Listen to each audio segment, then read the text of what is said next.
Welcome to the Political Matrix News. We have the sources, we have the truth from inside the political matrix. Hey, this is the Political Matrix News. We are doing this on Tuesday. It is the last I checked, 10/22nd of October. So yeah, 10/22. That's National Ruger Day. Ruger's very famous rifle, the Ruger 10/22. Yes, indeed. It shoots a little bullet. It's just good for squirrels and possums and, oh, hell, almost killed Ronald Reagan, but that's a different .22 and different ammo. We are 2 weeks away as we do this from the election, and the victory party we are most assuredly with looking at this point in time, and that's delightful. Polling is what it's all about. Greg Fink knows that very, very well. Scott Miller knows that. Greg, by the way, in Gainesville, say hey to everybody. Hello, guys. There you go. How's everybody doing out there? There you go. Scott Miller finds himself in Navarre, a different setup. I was like, which state prison is that you are up against? But in terms of the Navarre football field. So, yeah. And the deal is this: Scott's daughter is on the band at Gulf Breeze High School, and this is the one time a year that all the parents get to watch their kids on the field. It's just for bands and band parents, right? Yep. Okay. Yes. Well, that's good. Just wait. Just wait till next fall when she comes back and talks about how her summer went at band camp. You're gonna love that. Well, I'm actually a volunteer at band camp, and I'm a volunteer on their trip to Carnegie Hall in the spring. So, so I'm generous with my time, I say, but the reality is I got an eagle eye on that little kid. But she is a great kid, and she absolutely, I have no worries about her. So, we are. It's a great position to be in. Great one. Fingers crossed. Fingers crossed. Now, for sure. The election in 2 weeks will decide. The election in 2 weeks will decide her very future. Because if it is handled, if the wrong person wins, we could be in a war in about within 4 years, in which case she would be drafted because the Equal Rights Amendment will have passed and women will be required to do national service. Except, as Greg Fink knows from looking at polling, especially out of the University of North Florida, that was released on Monday. What does it show there, Greggy? It shows that Trump has a pretty sizable lead here of 10% of 977 likely voters in Florida, 53 to 43. And that is really good. Define what a likely voter is for people who are not. A likely voter is people who vote in every election. I call for University of North Florida polling. Now I have to go ahead and counter it. We've always had a few issues here with their polling, but their methodology has gotten a lot better here in the last couple of years. And so they've been a little bit more on point. The last cycle, especially during the primary cycle. And right now they have a 10-point lead here for Trump. Okay, now then we run into Rick Scott, and apparently he's got more competition than Donald Trump does. What's the story there? Give me some numbers. Let's take a look here. Rick Scott, trying to pull up here. It's not at the very top of the thing. It's buried in the press release. Too bad. I've got the number right here if you want it. Yeah, go ahead. Yeah, it's he's only ahead by 3 points, which is just on the fringe of the margin of error. 49-46. Yeah. It's like, what? Huh? What? Good commercial with the biggest snake in Washington, For Rick Scott, that's a landslide. I mean, he usually wins by 0.5% or less. Okay. Yes, Scott. And that's true. But I'll also say that even with likely voter polls, Republicans tend to outperform the poll numbers on inter-party races. So they if they're saying 3%, it's probably more like 5%. Right. Okay. That's no problem. Now, the DeSantis poll, DeSantis running against Charlie Crist. I mean, the Republicans never performed very well. Okay. Now, there are two other issues that everybody's paying attention to, Proposition 3, Proposition 4. Do you have those numbers as well? Yeah, I do here for Proposition 3. Let's go back up here.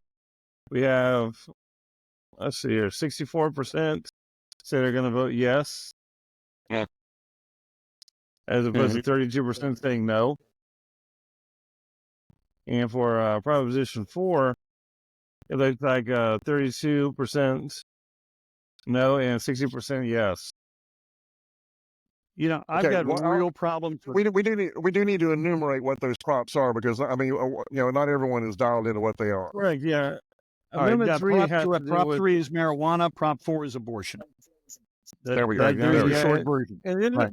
But one of the things they have to pay attention to on Amendment 3 is that the amount of licenses that are going to be available for Amendment 3. That's one. And so, and nobody talks about that on the poll. But in reality, there's only going to be 7 licenses available. No, there are, I think, total of 9 across the state of Florida. Turns out Or that maybe one 9 attorney, it turns out that one attorney, a very famous, well-known name brand attorney who you may see on television 4 or 5 times a day, based in Orlando, owns, through various sub corporations and cutouts and that sort of thing. I believe he owns 5 out of those 9. So yeah, also Trulieve, I don't know how many they own. I know Trulieve has 4 out of the 9, I think. Okay, well, but so John Morgan's got a bunch of them, and John Morgan helped. He may own Trulieve. I don't know. I think a lot of people are confused on this whole issue. That's going to be like Colorado or California. You're going to have a smoke shop on every corner. It's not going to be that way. And that was only 9 licenses out there. And so but it does it's allow more like public the Trulieve, by the can, Fluent. It's going to be more of that idea. We're probably going to have just a few in each town. Yeah, you can thank the Gates. You can thank the Gates.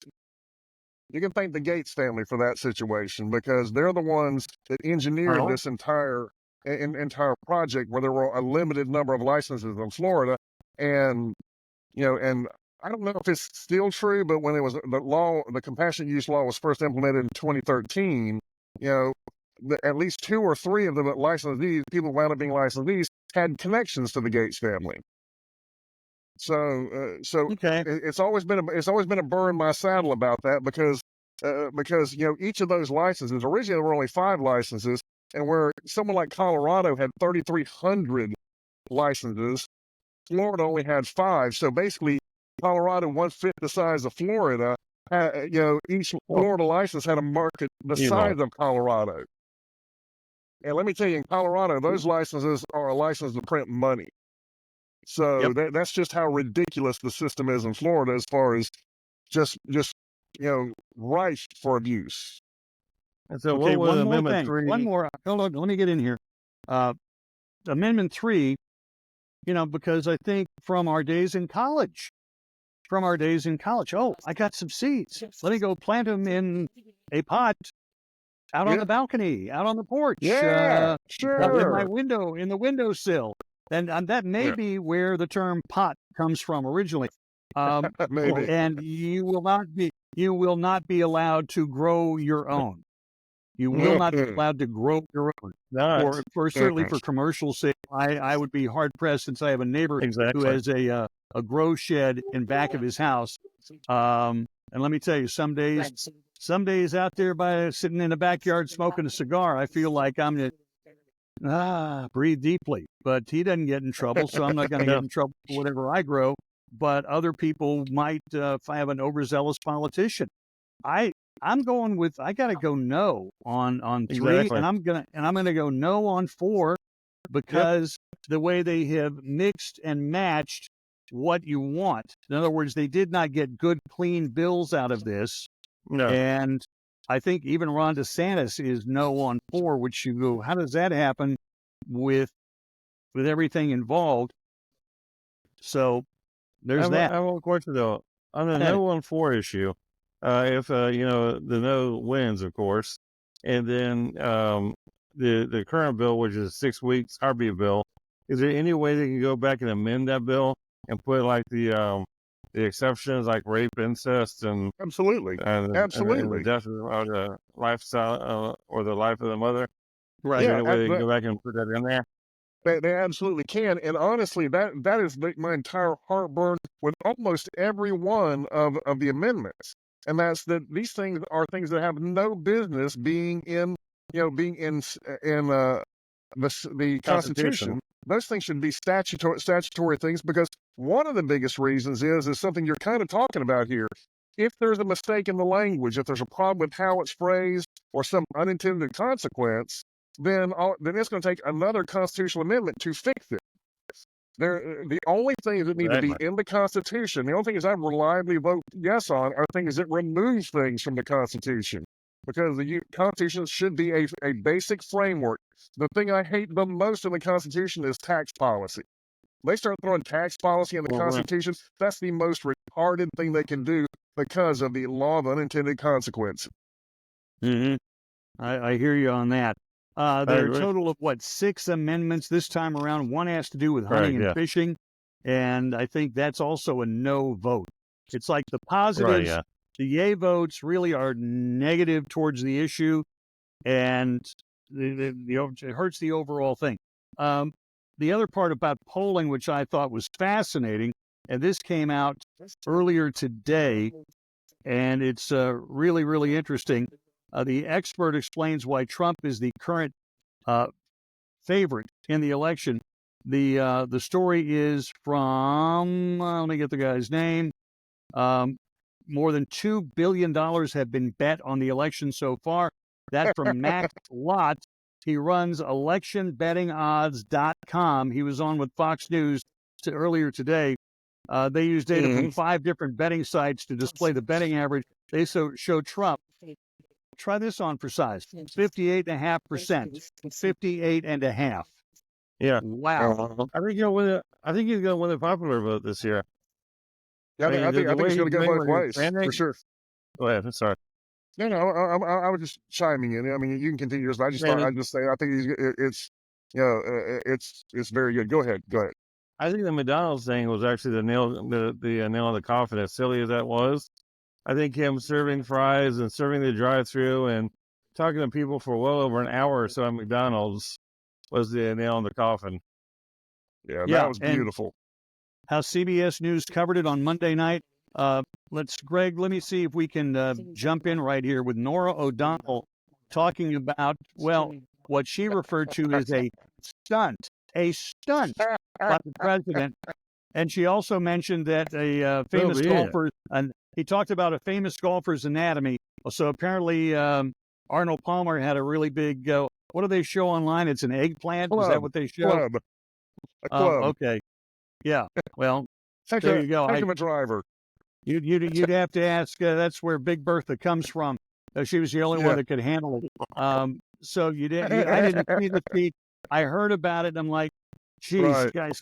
So basically, here's the kicker: Trump is playing the media like you wouldn't believe.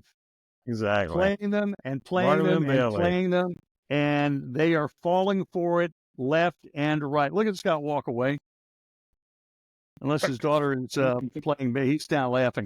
I was just seeing where I was, because I do have responsibilities in this gig, so I just want to see how much time I have. Okay, not a problem. So I just think that if you, I don't know that Donald Trump knew Arnold Palmer. I only met him one time. He was a neighbor of ours here in Orlando for at least half the year when he wasn't up in Pennsylvania. He based his Learjet here for the longest time. His call sign was November 1 AP, 1 Alpha Papa. And nice. Which, that was pretty. He was like the first golfer to have his own jet to fly him around. Zoom, zoom, zoom. Right. That's pretty cool. So there is that. I am feeling, guys, remember a couple of weeks ago, I said I'm feeling uneasy. I don't feel uneasy anymore. I'm almost right there with Think on how it. Camilla's imploding. Every time you watch Camilla talk, she's imploding. She's basically doing nothing but finding excuses how she's going to lose before she lost. Well, she's already looking for people to blame before they're there to blame. I don't know who's imploding more, Kamala or the media, because when Martha Raddatz and was interviewing J.D. Vance, and she was correcting him, she was fact checking him on how many apartment complexes were taken over by criminal gangs in Colorado, and she said it was only a handful, and his response was, listen to yourself. only a handful of apartment complexes in America are being taken over by criminal gangs. Why is it that it's more important to fact check the minutia of what Donald Trump is saying and not the fact that we've got criminal gangs in America because of the open border policy? I think a lot of it has to do with James Carville's show on CNN when they did a little documentary on James Carville. He actually set this up to where it's happening almost exactly what he was afraid of. The Democrats are acting and reacting, and basically they are taking the bait that Trump is giving them, and he keeps baiting them, and they keep taking it, and they're just not doing anything to talk about is the economy stupid. I mean, that's all they got to talk about. I mean, whenever she's actually asking people to leave her rally and go to the rally down the street for saying that they believe in God, it's whenever somebody says they're pro-life, she says you're at the wrong rally for being pro-life. I mean, the whole idea here is that Trump is accepting, and the Republican Party is a big tent. The Democrats are obviously not a big tent. They're shrinking their tent, they're cutting their tent in half, and they're basically telling everybody that it's either our far left ways or nothing. That's it. The Democrats are zero it's not working, and that's the reason why she's going down, and Trump is going up, maybe 1 or 2 points a day. But who's she going down? Who's she going down on? What am I missing? I'm not Doug. You might cut out. Not Doug, but Tim Walz, probably. Not him either. I was going to go somewhere else, but I can't go there. This is a semi-family show, although we do say, fair enough. We do say our fair share of curse words and everything else. We talk about poo-poos and pow-pows, but indeed. That being said, I mean, it's going to be a mess. And the Democrat Party, I mean, they're on the brinks of shattering again. And we're going to have to find another opposition party after this. Because I understand. I think are about to check it in. All right. Well, we're going to call it with that one right there because it looks like Scott has got to go to a band gig, and we understand that because, hey, you get one shot with your kids, one shot to do it right. Exactly. There's no redo. There's no makeup. There's nothing. I mean, you go straight through, and to be the loving and supportive dad and mom and dad combined, or however it worked out in your family, whether it was a nuclear family and it had a meltdown or a nuclear family and it just blew up. But hey, let's be honest, most families try to put the fun in dysfunctional. On behalf of Greg Fink in beautiful downtown Gainesville, Scott Miller holding down the western gate to the Sunshine State. He is in Navarre tonight. I'm Rob Milford in Orlando. Thank you for the like, thank you for the share, and do appreciate the subscription. It's very important for the Matrix. Oh yeah, see the what? The political matrix news. Don't forget, we got these great mugs, only $19.95, cash, check, or money order, and we'll even take Apple Pay some way, somehow. Good night, everybody. Okay.